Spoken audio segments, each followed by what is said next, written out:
Ladies and gentlemen, my name is Carl Soyalfont. Thanks for waiting these 45 seconds in order for me to start this video. Now, first thing I'm going to show you is where I am located. And where, of course, you can see that this is a meditation center. What you cannot see is where we are physically. That's not telling you much, but this is south of Montreal. Here at the south of Montreal or Quebec's Siddhanath, Surya, and Kriya Yoga Center, we teach the techniques of Yogira Siddhanath, Gurunath, very powerful techniques. And we are starting a new project to basically incorporate all the different things that exist in the Hamsa Yogsan.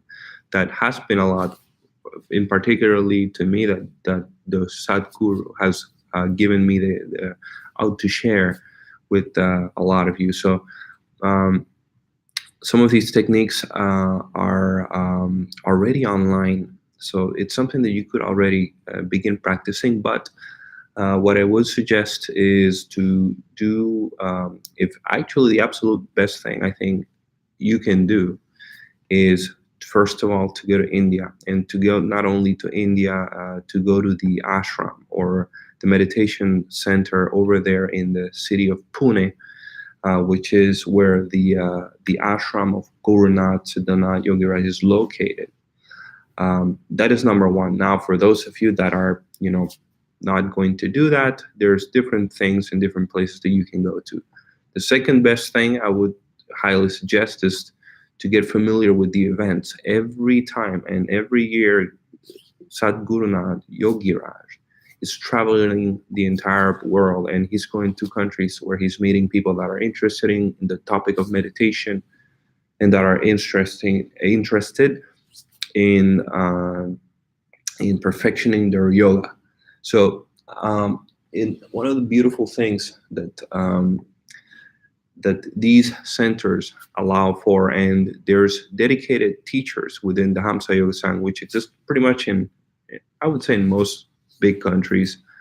And these are people that have received some degree of, or at least initiation, empowerment, and that have been authorized to actually practice the yoga and to teach it. And so they can share some techniques. The absolute best is to go see the master. This is, you should do 99.9% of your effort to achieve that. If you cannot do that, then then go to the other centers or come to the center here, and we're going to practice together. But in preparation for you to go to the next level, and that's him who can do that for you. He can remove a lot of obstacles that are karmic in nature, and he can help you in whichever way he seems or he deems fit. Now, as far as this effort is concerned, in the future, and what we have already started in this meditation center here is we use the Golden Lotus meditation. So today is Thursday, and from 6:30 to 8:30 p.m. we will be teaching. And we will be practicing. Now we have people that have been coming here for 2 months already since it began, and they're quite regular in their practice. I have to say, we practice 2 hours at a time, so it's a good chunk of time. And what people tell us is that they're usually not able to practice at home, but when they come here, they can do it. So it's the same thing. The reason they probably can do it is that we have arranged this center for people to be able to fit, and it's not only that. Every step that you make, when you come here, it's actually all the mental process that it took you to get here. It's like a marriage. Before the couple gets married, there is a process that took, and that is your everyday life. You're saying, I'm going to meditate, then you don't, then you sit for 10 seconds, you get up and you leave. The struggle in your mind, the struggle in your heart, your desires, what you feel like doing, your desires, your aspirations. So the point of this meditation school eventually will be to actually perform high amounts and high, basically a huge percent, at least 50%. It's going to be a school that will be directed towards doing tapa, or at least 10 to 12 hours of meditations a day. At this time, it's not physically possible because we don't have the resources to do it, but we wish to open ourselves to the population of the web so that you can see for yourself. Listen, we exist. This is our goal. We have the mission of the Hamsa Yog Sangh.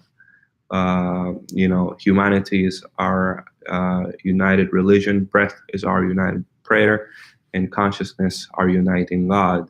So we, the Hamsas, or the people that meditate in this center, they have their own personal, goals to, and eventually they will reach whichever state God allows them to reach by their own practice, or by the weight of the gravitas, or the gravity of their own practice. But I personally, as the organizer here, have a wider goal, which spawns towards very intense and long periods of hours in meditation. So I would like for this center to become, and it has already started doing so to some degree, it will become a holy place. But it will be a holy place where people will come meditate. I think that's what I feel would bring the highest amount of spiritual advancement to people around us. Now I'm going to tell you about some of the tools that we use. We use mantras that have been given by Guru Nath. We use music. His son is quite an achieved musician, and he has provided for a lot of audio. Actually, there's a lot of music that he has created that use in part mantras that are part of the teaching. So we will use those mantras and we will teach those mantras. So that's one thing. The techniques, as you will learn in Kriya Yoga, as you progress in Siddhanath Surya and Siddhanath Kriya Yoga, you will see that some of the songs appear later on in your training. So we wish to actually have, for example, Monday and Thursday we teach meditation. Wednesdays for 1 hour, we're going to start doing kirtan using the songs of the Siddhanath Parampara. And then Tuesday, we're going to be discussing things like Wings to Freedom, the book Babaji the Lightning Standing Still, and we will be listening to audiobooks as well. So the Tuesday school lessons, or the Tuesday sessions, will be more towards learning things. There is a process of learning that happens in yoga. Not all that a lot of the things you learn it, first, and then you will experience it, because it will take quite an amount of time and effort for you to actually release yourself to such an extent that you can actually have certain types of spiritual experiences. So that being said, our center here is focused on giving you a ground. So it's like school. In school you learn mathematics, geometry, you will learn geography, language. Similarly here, you will learn kirtan, you will learn Surya Yoga, basic, advanced. You will learn whatever I am authorized to teach in the future. I am actually in the process of getting my Hamsacharya certification, after which I will be allowed to teach some techniques more in detail. But ultimately, you should go to the siddhanath.org and look where this is where it's already being done. The people are already trained. I am personally in a state of training, in a process of training, but a lot of people have already done this training. They can give you these techniques. So I would strongly suggest on you acquiring them and just getting on with your personal program. So we're looking for people that are willing to sponsor us. We're looking for people that are willing to spread the message, people that are willing to work towards this goal of meditation, and making a center that will, at least here in North America, become a bastion for enlightenment, and where we will be able to provide a good quality resource for people in what counts to the greatest thing a human being can do in their life, which is actually to practice Kriya Yoga. It's not, in a sense, something that you can, because it when I'm saying such a statement, people need to understand the context of the statement itself.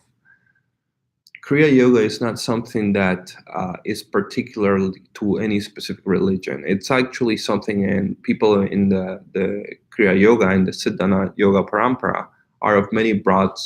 They come from different places. Some of them are Christians, some are Hindus, some maybe Sikhs or any practice.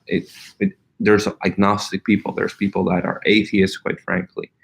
I'm not sure if there's atheist people in there. I'm actually not sure about that. But overall, we do come from a broad variety of people. There's people from all over the planet. So I myself come from a family that's really not much into religion. So I would say I am of that particular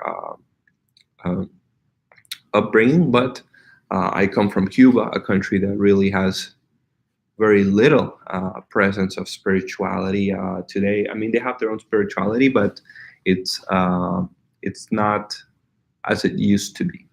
So in this era where people are now becoming more and more independent, where people want to perhaps they have the freedom to access things which previously haven't been accessed to before by the great the great tool that the internet has become, which is a huge depository of knowledge. There are even greater depositories of knowledge, which are the gnosis, or the higher states of awareness. Like Yoga Vasishta says, knowledge is inherent in consciousness. That's it. That's what I wanted to say in this video. I'm looking for people that are similarly minded, that want to make meditation a great and a very important part of our life. And as we go to the main node, to the source, which is Siddhanath, Gurunath, Yogiraj, I do believe that we will be able to provide for a lot of people that cannot make the trip all the way there, for a local resource that is equally minded in respecting the values of the Siddhanath Yoga Parampara, but also protecting and sharing its techniques to people that deserve it. So that's it in a nutshell. So we are in the south of Montreal, on La Prairie. La Prairie is the town that is located. We're about 20 minutes down from downtown Montreal, 20 minutes south down. And I want to wish you all the best. And so one of the things that Gurunath has spoken positively about is Yoga Vasishta. Yoga Vasishta is really a great book. I would say, for those of you that are also interested, perhaps one of the best 2 audiobooks that you can come about is, I would say, number 1, Wings to Freedom, and number 2, Yoga Vasishta, and number 3, the Bhagavad Gita as it is from Swami Prabhupada from the ISKCON group. The Art of Living is the one that did Yoga Vasishta, the audiobook. And those are things that, right now society doesn't really have the education it truly needs. That's something that people need to be insightful of. Society doesn't have the knowledge, it doesn't have the structure that promotes for not only transcendence, but that promotes for actual survival, for harmony. If you don't have harmony, you will not have a system which can survive in and of itself. It's actually going to be adapting and adapting and adapting and adapting, and it will always be adapting, because it is constantly striving towards an effort that basically has no end that basically has a guaranteed end but no perpetuity. It's not a self sustaining system. And this is what happens to most civilizations. They have some degree of knowledge of the physical world, but reality is a little bit more complex than just the physical world. So consequently, the laws of karma, take their toll, and then what is born dies, but the value, the true value of a human being is frequently ignored. So in the world of tomorrow, whatever that world may look like, you will have a place, and that is up to you to choose how you want to live it and what place you will have. But you actually choose that today, and then you start walking that in that direction. So, um, what we carry the consequences of every action that we do take. So,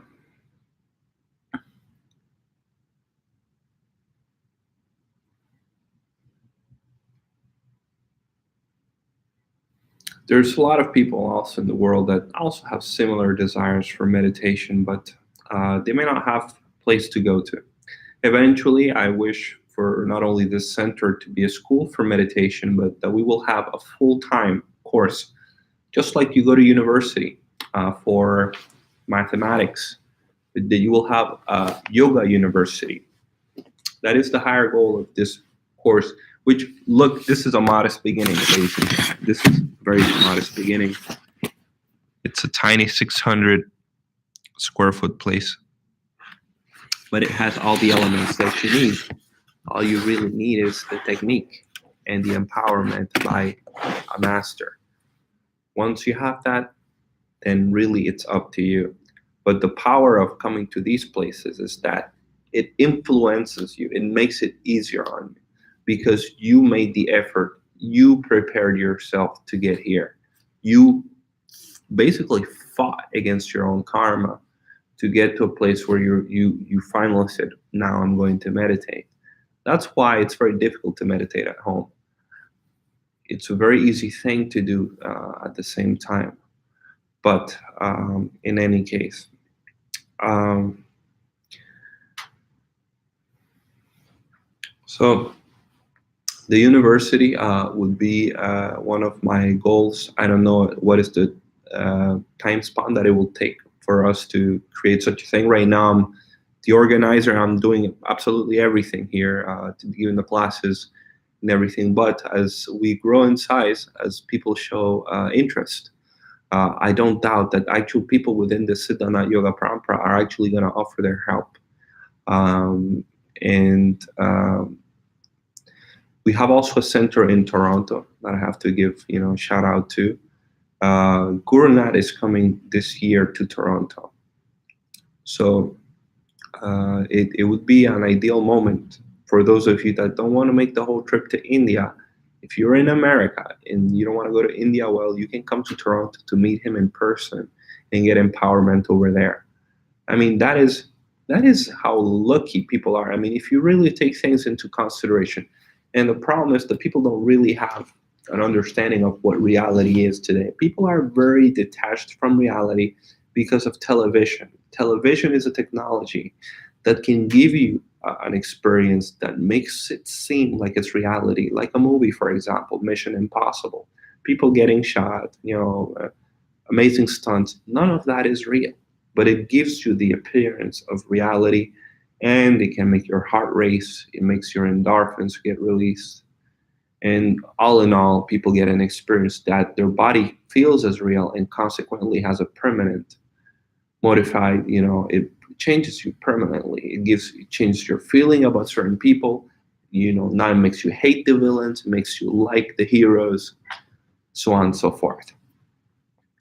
So in that highly manipulative world that we have, we even have technologies that are manipulative, but you are an individual which is held 100% responsible of falling in a trap that you didn't create for yourself, but that was there, and unfortunately you fell in.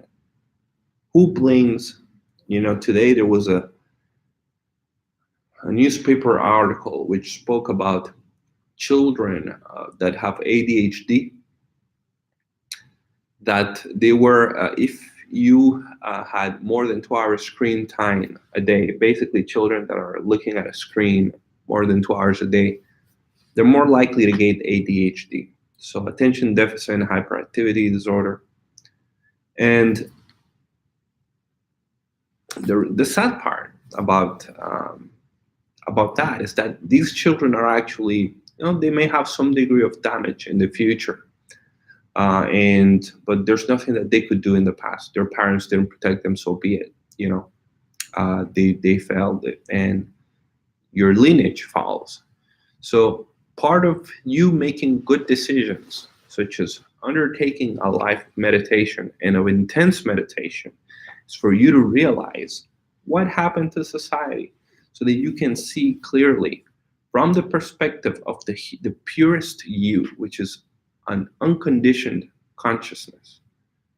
From that state, as you see the world, which itself is an illusion, and then come to realize, when you see the degree of investment that people have in an existence which is basically diluted by its very by the extent, and then you realize what this society is, and this is indeed the world of Satan. It is the world where the mind has told people which house to pick, which car to buy, which food to eat, which drink to drink, which person to marry, etc. Which child to abort, which child to give birth to. Which person to abuse, which person to die for. In this extremely this extreme variety of possibility, you will assume 100% the consequences of every action that you take, even if you do it unconsciously. And that is, for a lot of us, one of the things that you seek to curtail. And that's why Kriya Yoga is, not only was it a gift given by Mahavtar Babaji, but when you think that there are methods for you to not be a victim of the world, but rather to liberate yourself from these notions, these appearances, these stored memories, all these movies that you've seen that promote social structure, which is eventually established and chosen by somebody else, by somebody that wants to perhaps do some propaganda. You don't know what happens. So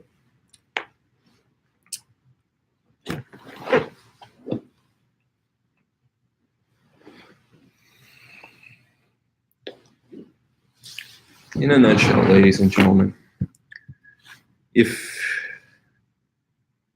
there is a solution, like the Buddha discovered, the Buddha realized that everything was, in fact, some sort of suffering. Everything is suffering. But the suffering has a source, and there's a method. Then he explained what his methods were. But then came Babaji, who provided an even better method, which is the Kriya Yoga, which is now being taught and basically spreading in the world.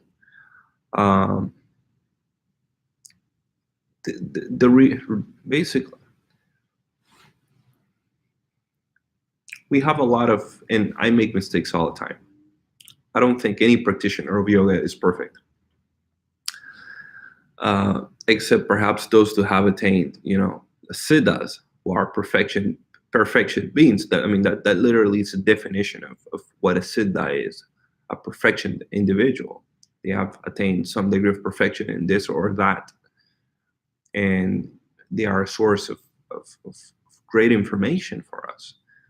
So perhaps becoming a siddha in livingness, that is probably something we should all aspire to, and so that you can benefit of the results of making good decisions. And just like you take insurance, people buy insurance. Let me tell you something. This morning I was in a car accident. Somebody hit me from the side. They didn't stop. at their stop sign, and they actually hit me from the side. This was in downtown Montreal. We pay for insurance, because but what better insurance is there than not making a mistake? So, get your insurance. We're not perfect. Realize it. We're not perfect. And, you always realize in life how you make mistakes in retrospective analysis. Time passed. You look, this happened. Yeah, well, it seemed to have been a mistake, but you don't know what would have happened if you would have done things differently. Maybe it would have gotten even worse. So have the humility to be not satisfied, but grateful. The humility to be grateful, and the perseverance of sticking to the meditation practice in Kriya Yoga, which has been established by Bhakti Babaji. And you will see that a lot of people will come help you. They will help you from different dimensions. It will help you from this dimension. You will get assistance that you really couldn't really even know, because a lot of these individuals, you don't know them on a face-to-face basis, but they are aware of you, and they are aware of your effort when you strive for attaining a meditation or a greater state of awareness. They are aware of you because they are you.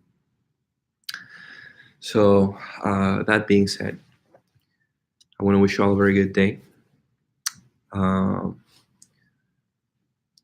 I hope I am able to do more videos.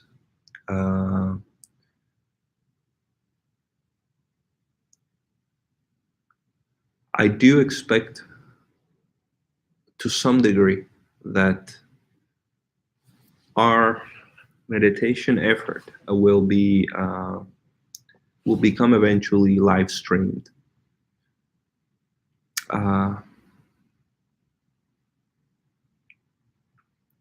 I think the internet is one of the greatest promoting factors to basically to share a part of human life which wasn't before. Just like universities have started streaming their classes, and has proved to be quite useful for a lot of people. The information that we have and that has been made available by YouTube. By the way, folks, you have to look at the Yogaraj Siddhanath Gurunath YouTube channel. It is there is information there that you will not absorb in its totality in one sitting.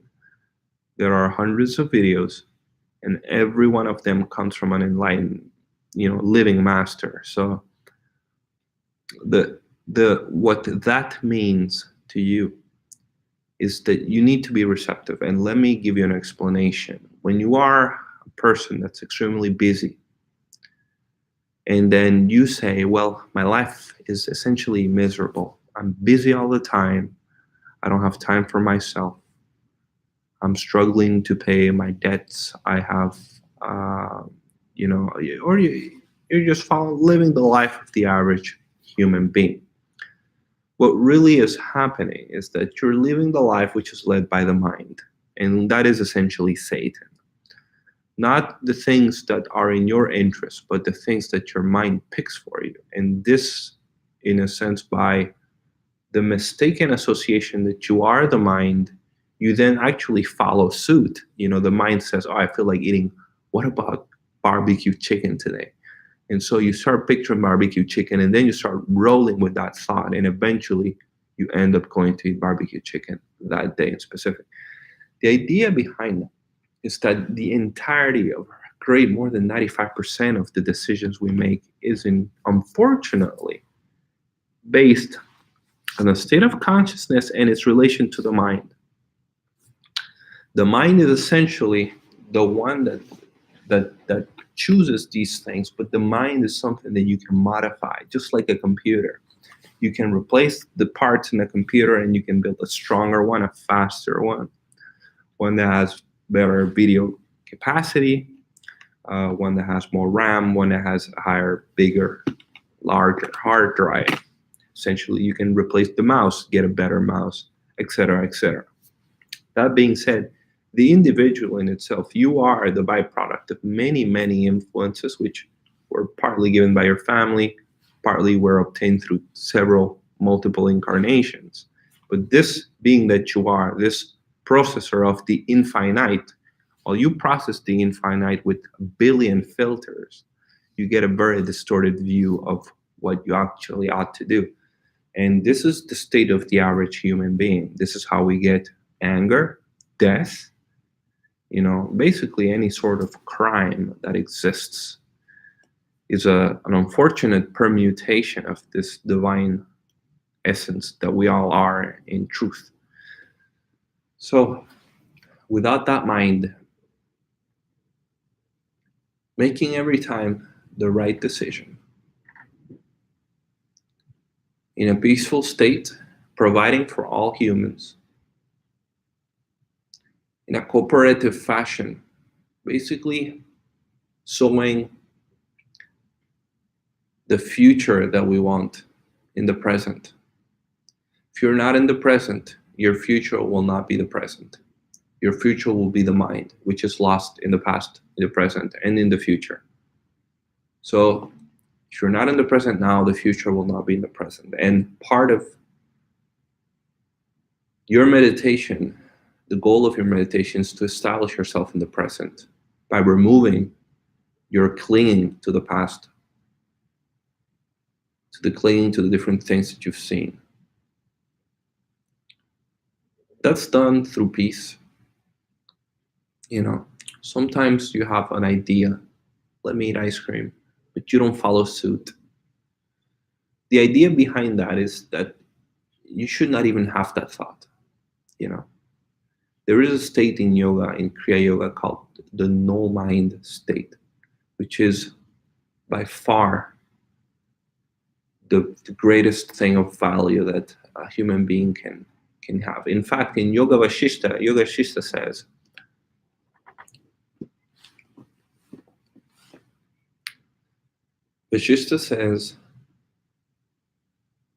the no mind state is superior to lordship over the entire world.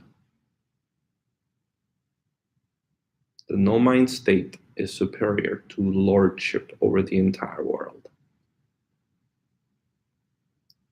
So, in terms of us serving each other, being of service,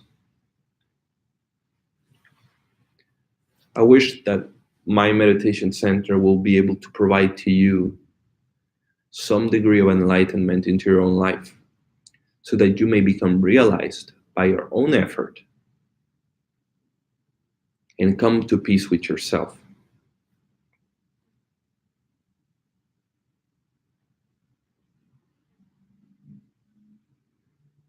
In that inner peace that you will find the things that are valuable to you, things of true value, the things that you've been neglecting, the things that are there for you deep in your heart, and that also have a correlation in the external physical reality.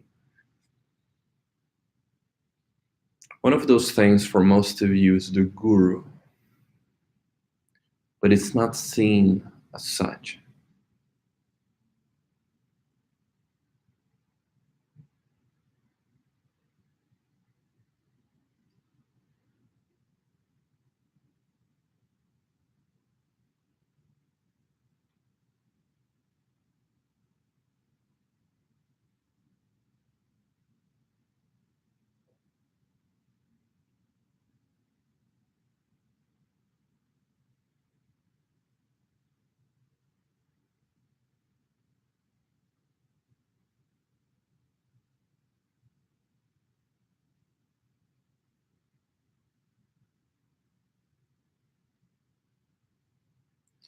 So,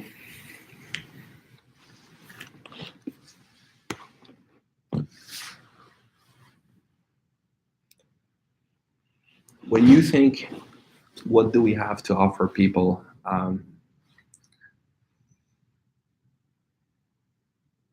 It's a very complex situation, because a lot of people would rather have what they want than what they need,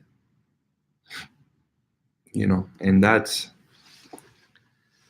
to some degree is what a lot of people are doing today. They have accepted some degree of suffering, and consequently, tomorrow they suffer too. They just have they cause suffering to others. Tomorrow they suffer, all because the mind is leading the cart. It's leading the donkey in the wrong direction, and you follow suit. You just follow wherever it's going.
We need to establish for children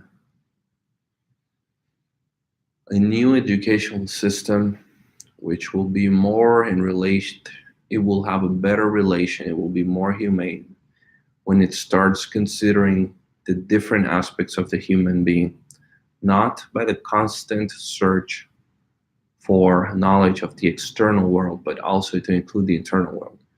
The scientist countries and the very advanced first world countries are extremely affected by having an incommensurate, essentially extremely ill-informed view of the world. First and foremost, children go to school for years at a time to learn multiple subjects.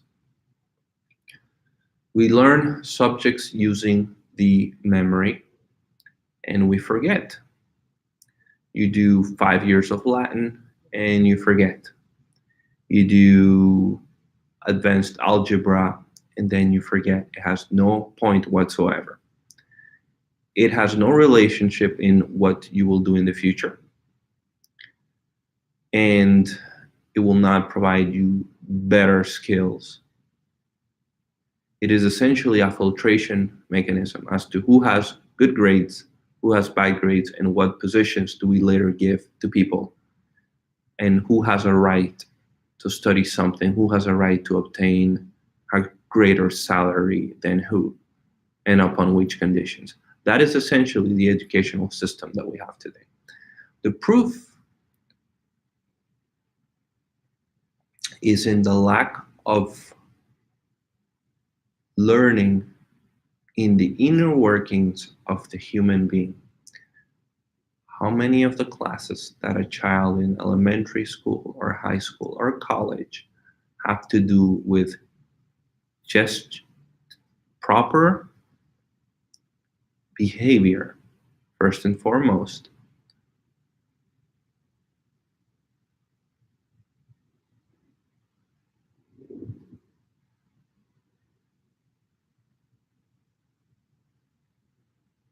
How much?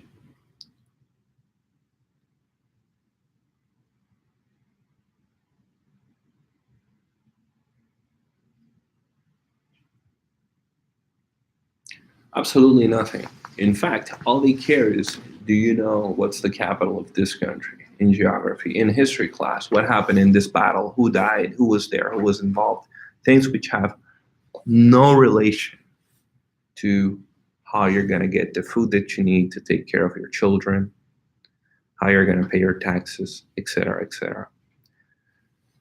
There is definitely a necessity for people to have some degree of knowledge in the things that are very basic in life, such as changing a light bulb, doing the electricity work at home, doing your plumbing at home, building your own home. That's the basic things that you should get. Growing your own food. That is the basic things that you should know. When that is learned, and parallel to that, you should also, because those are things necessary for maintaining human life. That is why they should be taught in school instead of history class. History is important, but without knowing history, and this is why you forget it later on in life, what happens? You don't remember anything that you learned in history class, but you know how to cook. And you had to learn how to cook outside of school because school didn't teach you that. It didn't really bother too much in teaching you how to have a proper diet, how to have how to control the amount of exercise that you do on a daily basis. How to be your own dietitian, how to be your own trainer. Schools didn't really do that too much. Most importantly, as using the recommendation given by Mahavtar Shiva Goraksha Babaji, he said, the only purpose of man's journey in this world is to seek God. How much of that higher wisdom is reflected by human society? It's actually abysmally absent today. Some societies may have it more than others, and I'll do on it, to be honest. Perhaps in the Tibetan society, it is more marked. Christianity in itself has taken a severe toll in all Christian nations. I would say probably because of the rules in Islam and the presence of hardcore Islamists and some clerics, some imams are quite severe on stressing the population. They have a higher propensity of seeking God than the other religions. Christianity in this province of Quebec has, to a great degree, decreased in its presence in humans' hearts. So, in the past, essentially, children here in schools used to pray. Children used to play in school. And the teachers had to some degree been members of the clergy. It's no longer the case. Consequently, people don't really believe in God all too much. They don't fear God, certainly. And they don't fear the consequences of their actions. But, comfort of living in prosperity is soon met by the devil of the mind. And then when you don't have support for that, then things get really ugly. For example, let me tell you, I am a family physician. By training, I have seen some of the statistics related to physician depression. Why are physicians so depressed? And then you have a list of excuses. It really is excuses. They say, I work too much, I have too many patients, I'm not satisfied with my job. There's a lot of things that people say. The rates of physician burnouts is extremely high too. But the salary is also exceedingly high. So how do we come about finding a fair level? People will, and they actually do. They do, but they have to, usually they go through an upheaval.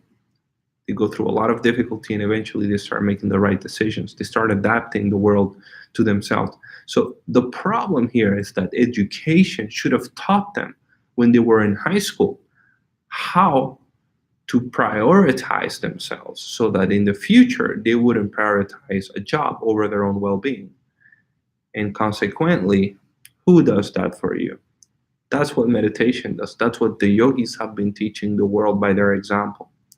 That they choose themselves, their own spirituality so much that they're willing to even not have any money at all. They're not even making an agreement on, I'm going to work to have this degree of comfort. No, they're like, forget it. I'm actually just going to have God, and that will be it. And so you should look into the rate of depression to these yogis that have nothing, and the physicians of North America that have so much. So I think I take the physicians for an example because I'm a physician myself, and I have seen fellow workers, fellow physicians struggle tremendously, and I myself have had some degree of stress, depending on how I engineer my medical practice, depending on how it was in the past. So that being said, what is proper conduct? Proper conduct, you're 100% responsible. So it doesn't matter what you do, whether you do the right thing, you do the wrong thing, it doesn't matter, you'll pay for it. You will pay for it with your own health, with your own well-being. If you smoke cigarettes, you will pay the consequences. It doesn't matter if you don't get cancer. It will affect your well-being to some degree or another. So what is the role of society then? And what is the role of this meditation school and this Kriya Yoga school? There is a type of action which is considered to be perfect, which is spontaneous in nature, which comes from within, which is not born from the mind. That type of action is tension-free, it is without consequences, and it is essentially what ought to be done. It's the way to behave. That action is completely in concordance with who you are.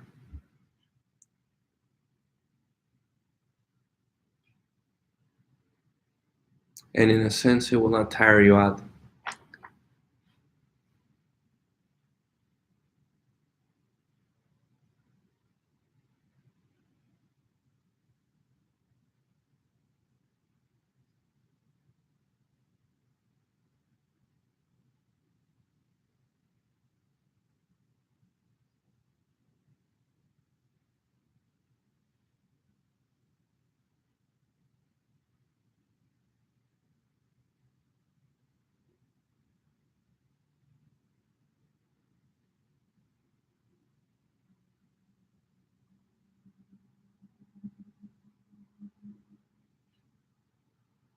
There are things that you need to be willing to sacrifice along the way.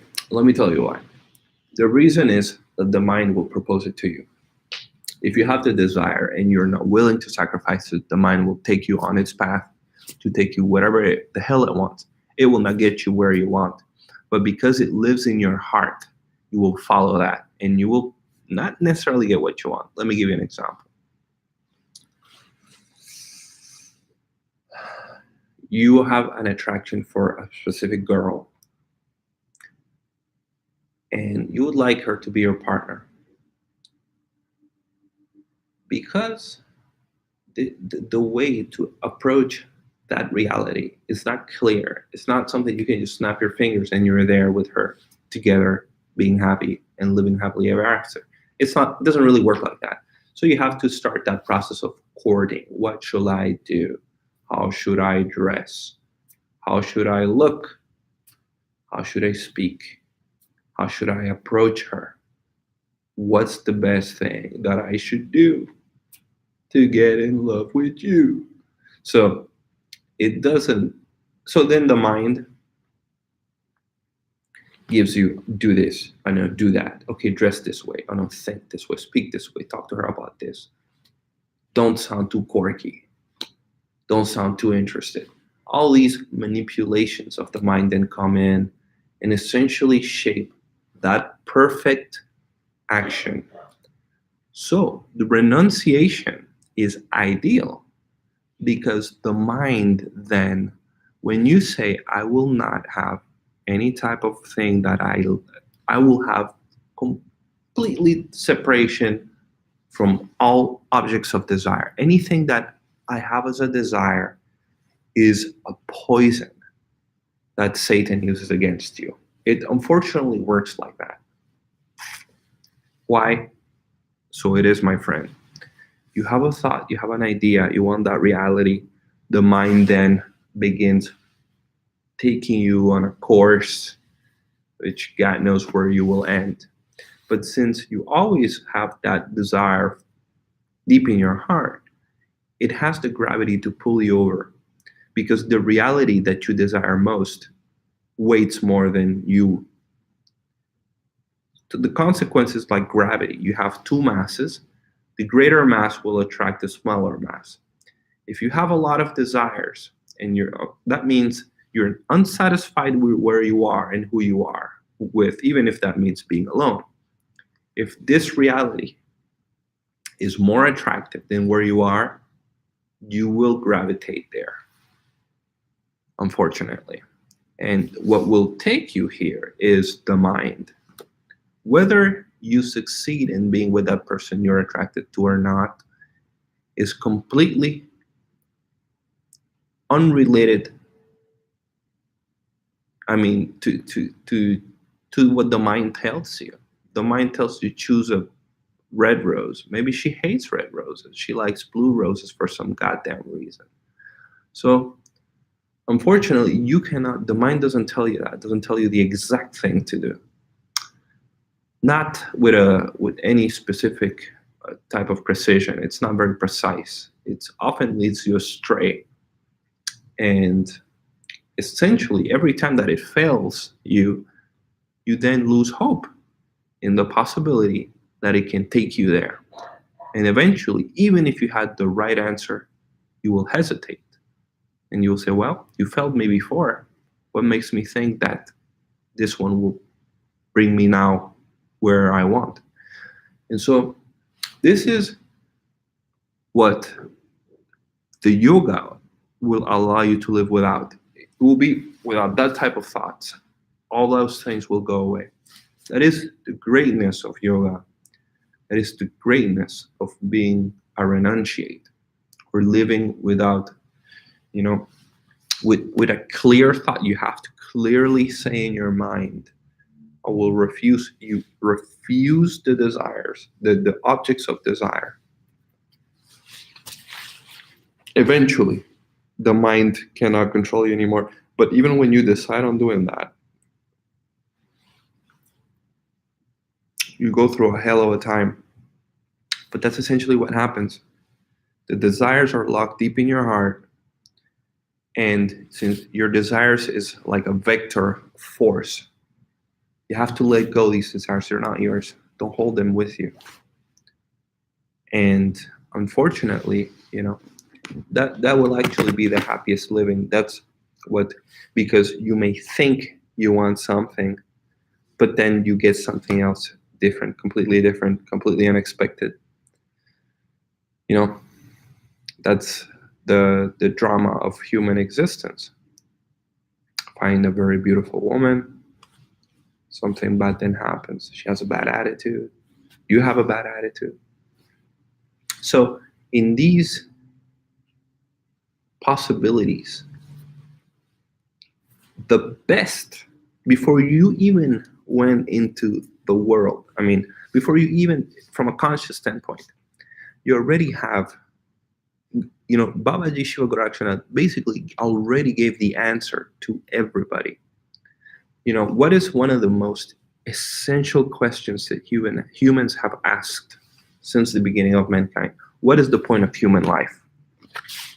Look at the answer of Babaji. Babaji is not saying, well, it's not to live harmoniously, it's not this, it's not that. He said the only purpose. He didn't say this goes by great. Well, you should first do this.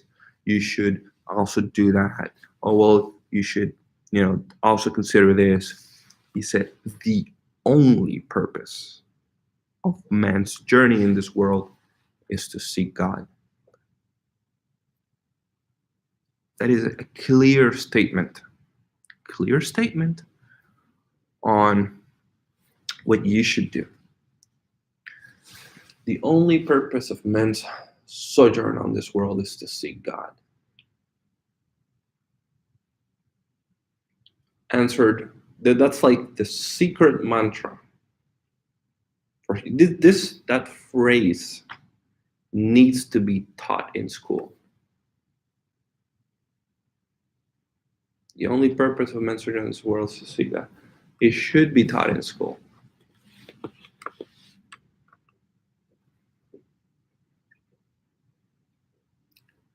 Because, and he is the highest level of realization.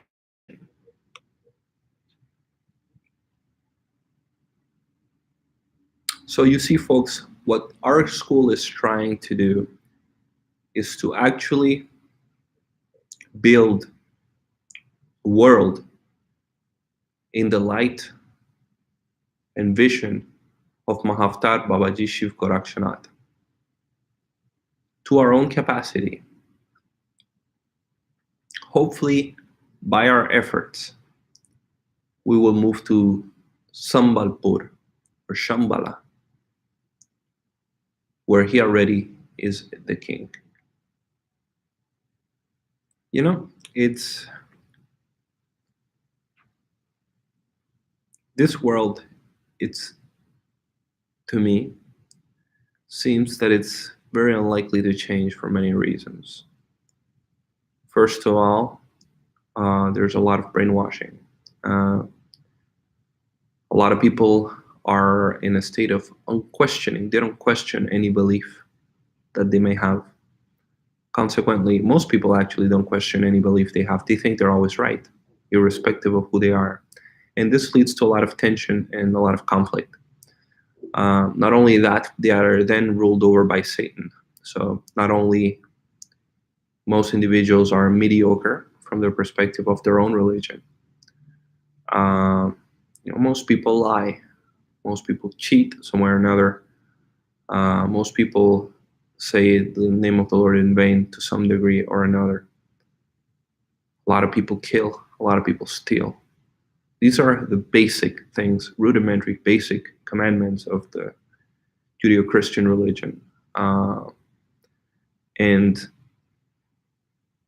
it is like something you would teach a kid, a child. Since there is no real reason for a human being to sin without the agency of the devil.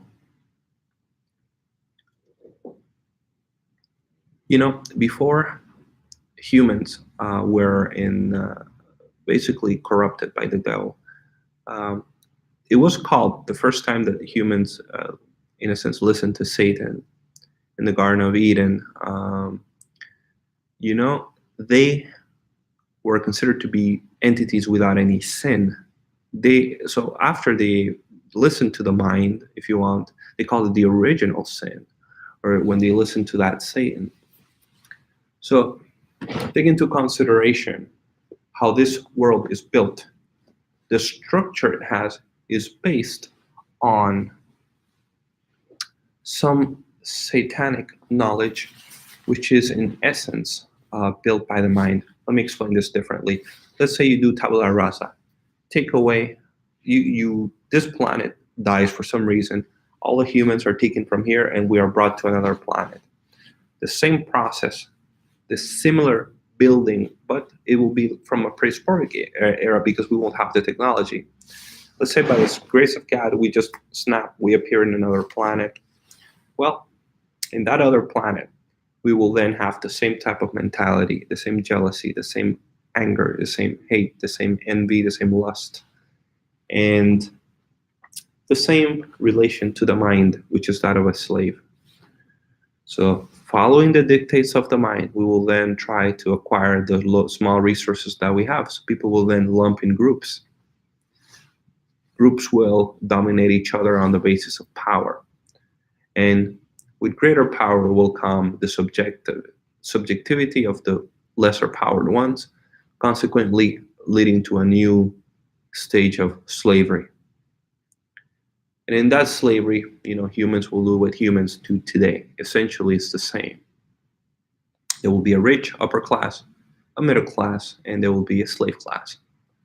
It's not too different from what the world has always been doing in all societies, irrespective of everything.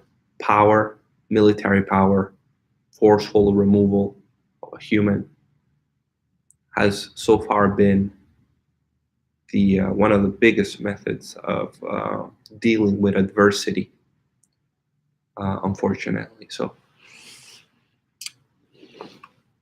what we're trying to do is not any different than building within a pile of shit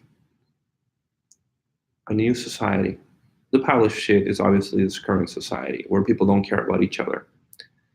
And by your own purity, your own transcendence of the filth of the world, you will, in a sense, illuminate other people as to what better living is actually in reality.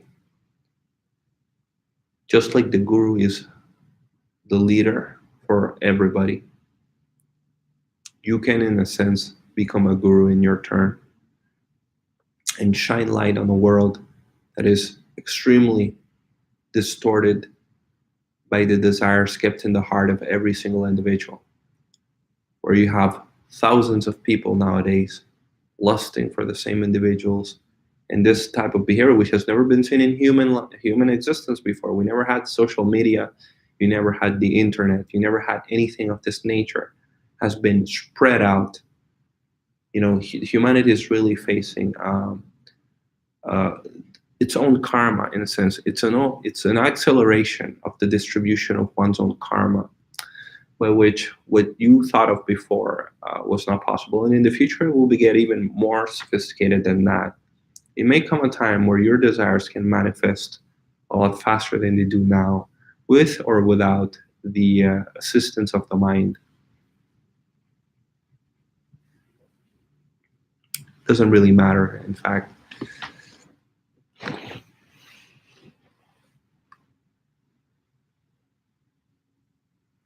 So our school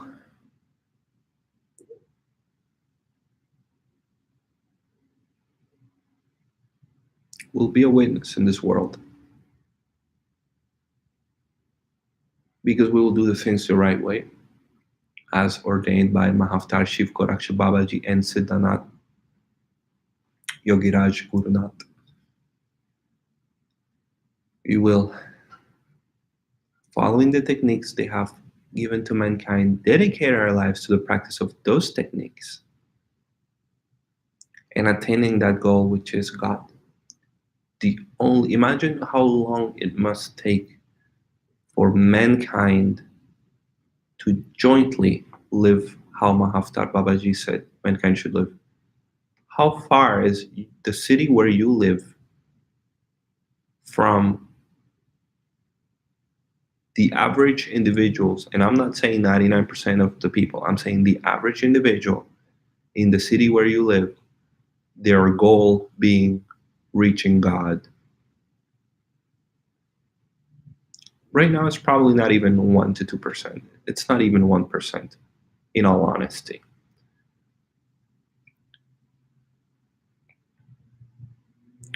But we will be that 1%, or that 0.5%, or even less, who cares? The goals have been established and they have been clearly stated. There is no other goal for a human being than to reach God. If that has been said by the highest state of consciousness in this planet, do you understand that that is similar to God sending you a message telling you, don't do this? Better yet, do this, and then you don't do it. So essentially, consider, my friends, that the world is in a pre-diluvian time, and God has given the commandment to Noah, build the ark.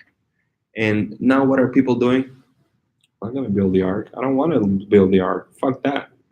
I don't need the ark. I'm actually doing pretty good. In fact, I got to pay my taxes and stuff. So the average human is actually not heeding to the most important person in human history. So you can all you will all be witness to what we will achieve in this group, in this meditation group, and it will be nothing short of God ordaining the process of attaining it. I think that's what our goal is. That's what our mission is. That's what our mission statement within a mission statement is of this school, is just to do what Mahavtar Shiva Goraksh Babaji said. The only purpose of man's goal and journey in this world is to see God. So that is my personal goal. I constantly try to make my life more resonant to that goal by job profession, by everything that I know. And in that desire, I have a lot of other desires in my heart, and my mind pulls me in this direction and in that direction, away from that goal, which is bliss and satisfaction. Well, I have more Kriya to do. You have more Kriya to do. And let's practice it together in a center that we will accommodate for that reason. In fact, in the future, I think I will need some help in terms of creating and making this into something a little bit bigger. For example, I'd like for us to obtain like a 501c3 for Canada, whatever a non-profit organization would be, because this is not a for-profit organization. And by that, I mean that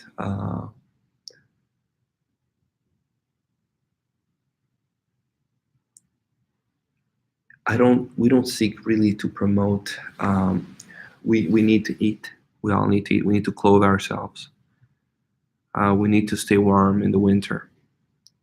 We need electricity, we need water, and all that needs money. It needs, people will need to pay for that. I will need to pay for that. So in this goal that we have, I don't know what is the best thing.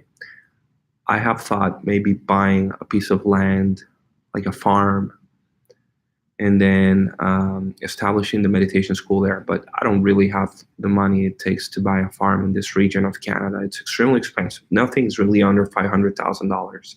And when you have it, you need to become a farmer by law. So you can't just have the land without using it for farming, unfortunately. So I will see what will be done. But I'm looking for equal-minded people and to make this leap forward in terms of making and offering a place for meditation. For example, it would be ideal that we would offer people a week of meditation at our facility or center. In that week, people can practice meditation. People can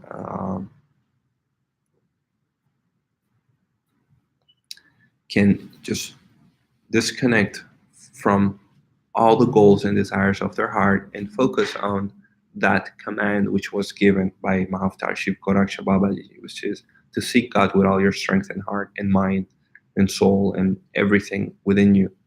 So that will be a very special week for the people involved. So that is my life goal. And I know we will be successful because it's not a matter of time.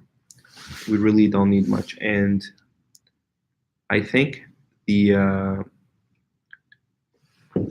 best thing for this and to this effect will be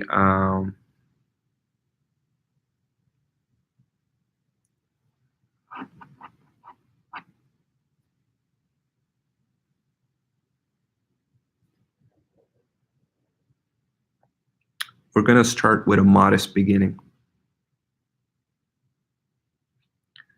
We're going to start something simple as being in an apartment. And here's the problem.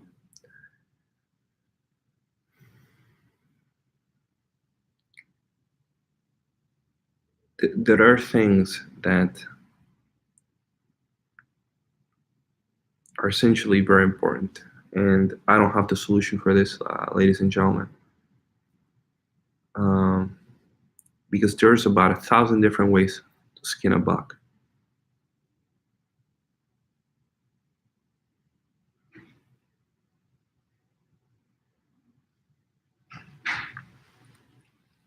I would say for those of you that are looking for a place to start meditating, just come to our center. If you're in the Montreal region, come here. If you live around here, our center is actually open 24/7. Not 24/7. It's open all the time that we are open for work hours. People can freely come in here and start meditating. So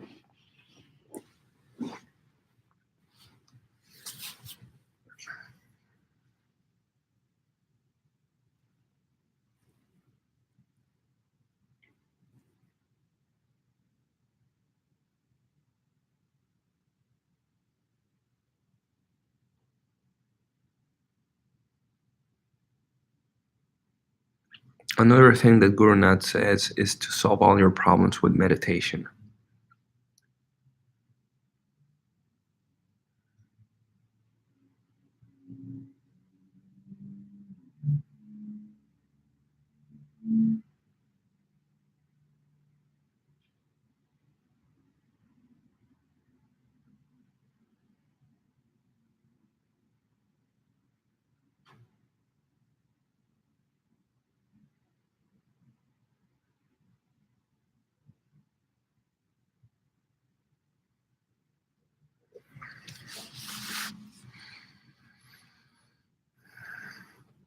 You live in a society where people can have advice given from God, and then the mind can steer them away from the right path.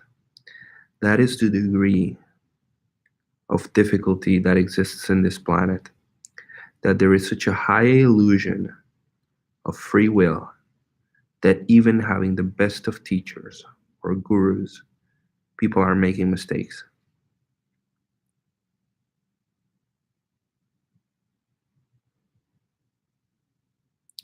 The irony in that is it's not a free will problem. It's not because of free will that you're actually doing mistakes. It's because the mind is leading you towards the wrong direction. And that has nothing to do with free will. That actually has to do with karma in itself and desires being there and polluting your judgment, filtering what ought to be, and just letting pass what you want, what's there in your heart, even at the cost of future pain, perhaps. But this is something we live in a society of free will. So essentially, everybody is, forget the word free will. We live in a society where everybody has been, in a sense, molested by their own mind. You're being disturbed constantly and perpetually. So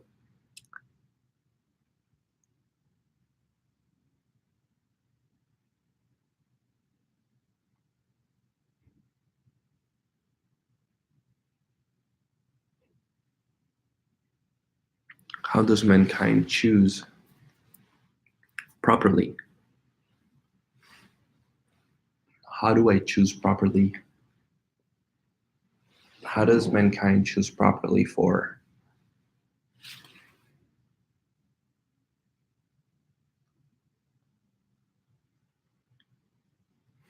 how does mankind choose properly? By not choosing what's in your mind, but by choosing what the highest you has chosen for you. One goal, seek God. One goal, seek God. How do you define seeking God? Okay, excellent. Lesson number 2. Seek God doing Kriya Yoga until eventually your acts and actions become perfected. No doubt, that's going to happen. So, oh gosh.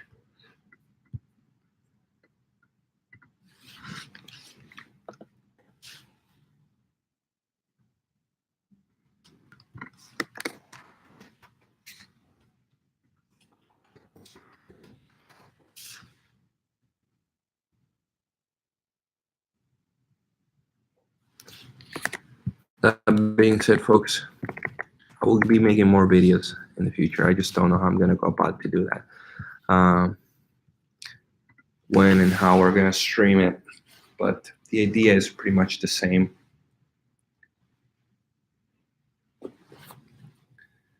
Or I don't know if we're gonna do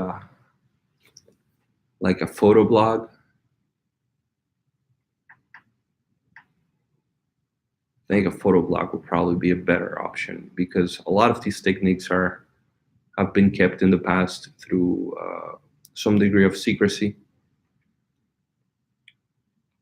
But we could stream essentially the one classes that are kosher to be shared.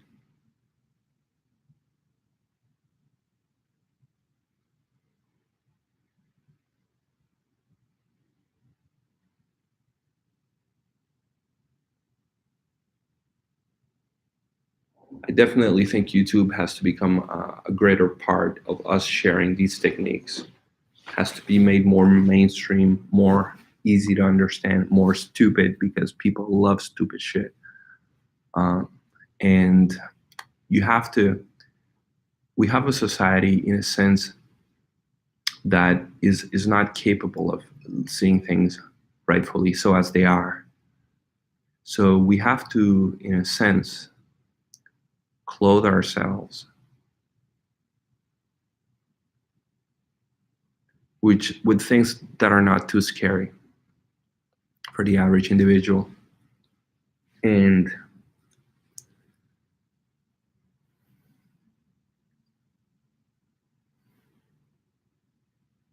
how do you promote mankind to people that are killing themselves? It's extremely complicated. The promotions of mankind have been done.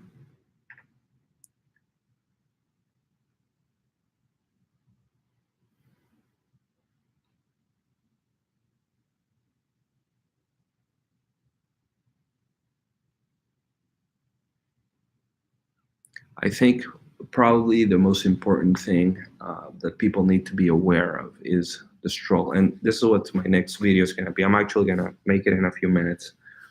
The next video is going to be on Satan. The original sin, Satan, and what is the status quo. I just want you people to look the perspective of the world from the point of view of Adam and Eve before they committed sin. So that you look all around you and you see what percentage of our decisions are made on the basis of a whim, of a mind thought,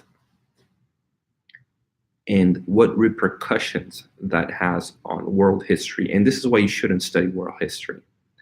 You should learn how to be yourself. And that is greater than learning any fact about world history. It's very complex, ladies and gentlemen. But people that know history can get fooled. People that know themselves will not get fooled. Okay.